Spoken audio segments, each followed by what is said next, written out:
అయితే ఈ సందర్భంగా మనం కొన్ని విషయాలు కూడా మాట్లాడుకోవాల్సిన అవసరం ఉంది. ఈరోజు మనం చూస్తే తెలుగు జాతి కూడా అనేక సంక్షోభాలు ఎదుర్కొంది. నేను కూడా తెలుగుదేశం పార్టీ నాయకులు కార్యకర్తలు కూడా అనేక సంక్షోభాలు ఎదుర్కొన్నాం.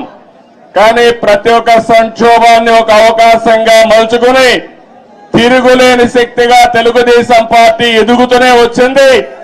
భవిష్యత్తులో కూడా ముందుకు పోతాదని చెప్పి నేను మీకు తెలియజేస్తున్నా. నన్ను జైల్లో పెట్టారు ఏ కారణం లేకుండా. కానీ ఆ రోజు హైదరాబాద్ లో మీరు చూపించిన చొరవ నా జీవితంలో ఎప్పుడూ మర్చిపోలేను. ఇప్పుడు సెంటర్లో గాని అదే మాదిరిగా గచ్చిబౌలిలో మీటింగ్ పెడితే రెచ్చిపోయిన ఉత్సాహంతో నాయకులు లేకపోయినా మేమే నాయకులని చెప్పి లక్షల మంది వచ్చారంటే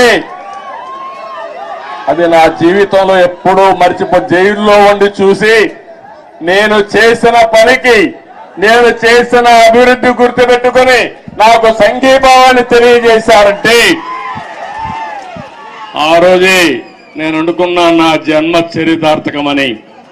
ఇక్కడే కాదు ప్రపంచం మొత్తం అన్ని 70-80 దేశాలు, ఆ దేశాల పేర్లు కూడా నాకు తెలియవు. కానీ తెలుగువారు అక్కడికి వెళ్లి 53 రోజులు రోడ్డెక్కి నిరసనలు తెలియజేశారు. ఇది మరిచిపోలేని అనుభవం అని చెప్పి నేను మీకు తెలియజేస్తున్నా. ఈ సందర్భంగా మనందరం ఒకటే గుర్తుపెట్టుకోవాలి.